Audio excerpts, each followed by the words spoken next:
Je te souhaite la bienvenue à bord de ce vol à destination de Be Happy. Le podcast qui met du soleil dans ta vie. Je suis Sonia, ta capitaine de bord, voyageuse dans l'âme et amoureuse de la vie. Aujourd'hui, nous partons ensemble pour des escales feel good au bien-être, voyage, mindset positif et inspiration du monde t'attendent. Nous allons prendre de l'altitude et tu vas découvrir au fil de ce beau voyage comment cultiver une attitude intérieure positive. Alors installe-toi confortablement, attache ta ceinture et prépare-toi à un décollage immédiat vers plus de positivité et de bien-être. Je te remercie de voyager avec moi aujourd'hui et te souhaite un agréable vol.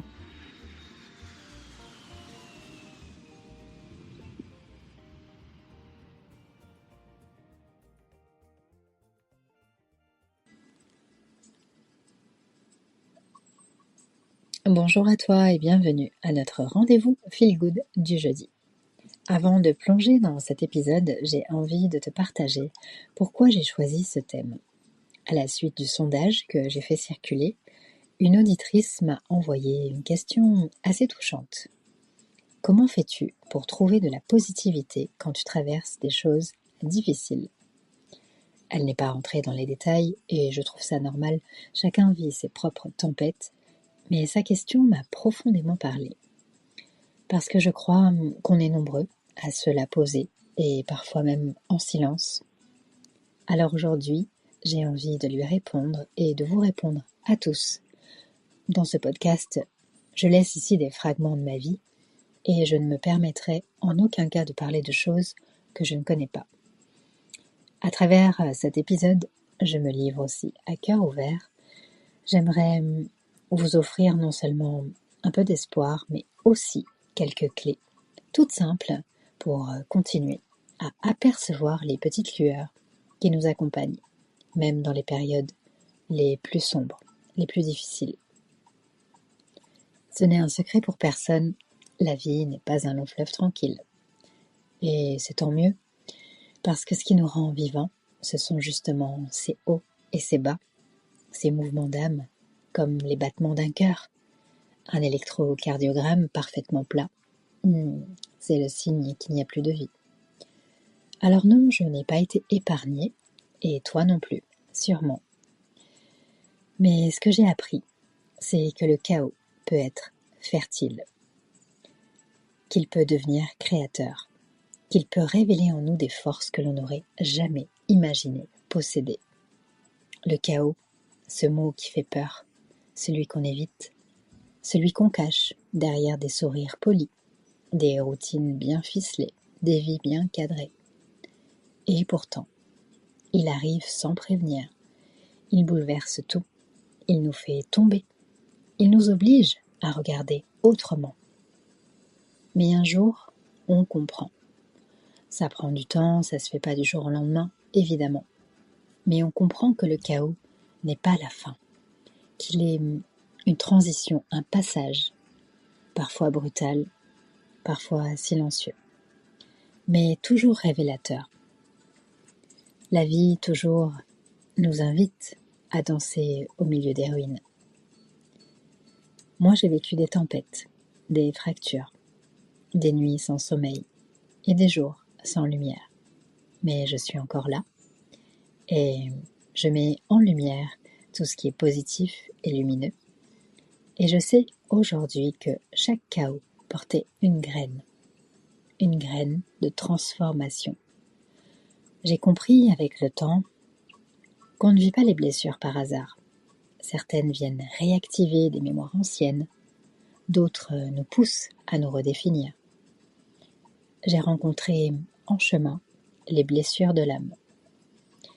Celles dont parle si bien Lise Bourbeau, l'abandon, le rejet, l'humiliation, la trahison, l'injustice. Eh bien moi j'ai vu la blessure d'abandon me regarder dans les yeux et celle du rejet me tendre la main. Mais j'ai aussi compris que je n'étais pas ces blessures. Elles ne me définissent pas. elles m'ont traversée, mais elles ne m'ont pas arrêtée.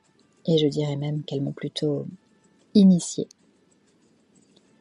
Alors aujourd'hui, je crois, oui, je le crois, que chaque épreuve nous donne une chance, celle de choisir. Soit on se fige dans le rôle de la victime, soit on devient le gardien du sens que l'on veut donner à ce qu'on a traversé. Et ce sens, il n'appartient qu'à nous.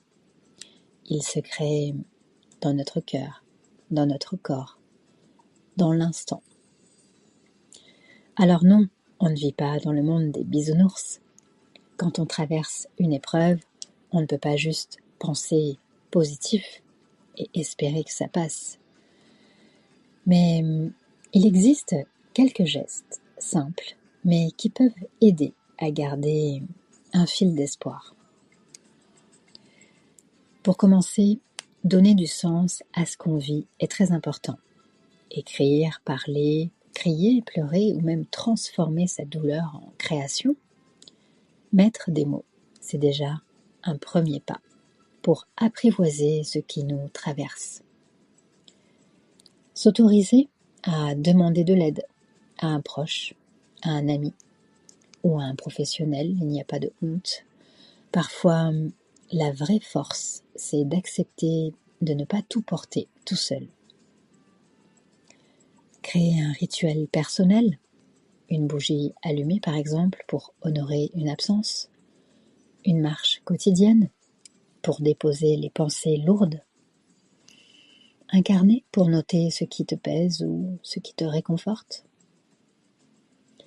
Et j'ai envie de te dire, se concentrer sur l'essentiel, revenir à des petites choses concrètes, comme manger, dormir, s'accorder des moments de douceur, parce que le corps et l'esprit ont besoin de bases solides pour se reconstruire.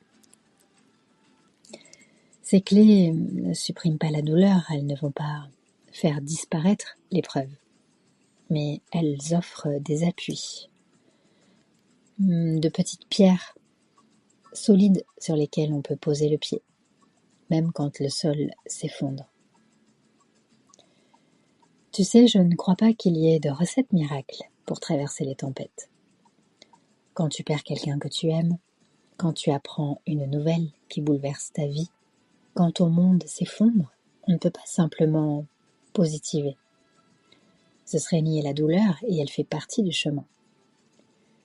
Puis un jour, sans qu'on sache vraiment comment, on s'aperçoit qu'on respire un peu plus librement, que le soleil traverse à nouveau la fenêtre, que la vie reprend sa place, autrement, différemment, mais elle reprend. Alors, à toi qui m'écoutes, accroche-toi aux petites choses, car ce sont elles qui deviennent des étoiles dans la nuit. Tu n'es pas seul, et tu as en toi plus de ressources que tu ne le crois.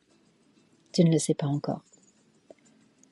Le chaos n'est pas une fin, c'est un passage, une transition, et au bout, il y a toujours une renaissance. Avant de refermer cet épisode, j'aimerais te dire une chose du fond du cœur. J'espère vraiment que ce partage aura pu t'apporter un peu de réflexion, peut-être même un souffle d'espoir. J'espère aussi avoir pu apporter quelques réponses, ou du moins un peu de soutien à l'auditrice qui m'a confié cette question. Et à tous ceux qui aujourd'hui traversent des moments difficiles. Tu n'es pas seul.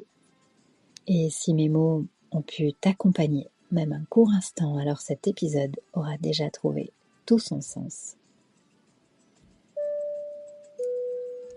Notre voyage touche à sa fin, mais l'aventure continue. Tu sais, ce podcast, je le crée avec tout mon cœur pour partager, transmettre, échanger et tisser du lien, parce que c'est ça aussi qui me nourrit. Alors j'adorerais lire ton ressenti, savoir ce que tu as aimé, ce qui t'a inspiré. Alors laisse-moi des messages, pose-moi des questions, laisse des commentaires, des étoiles. Je prends le temps de tout lire et le plaisir de répondre. Ton retour est précieux pour moi et c'est aussi un soutien pour le podcast. Si ce voyage t'a plu, aide Be Happy à grandir et à rayonner.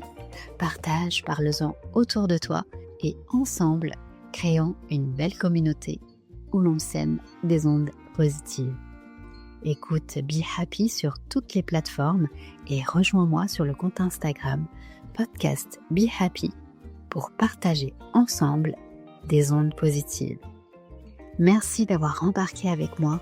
Je te dis à très vite pour une nouvelle escale Feel Good. En attendant, prends bien soin de toi.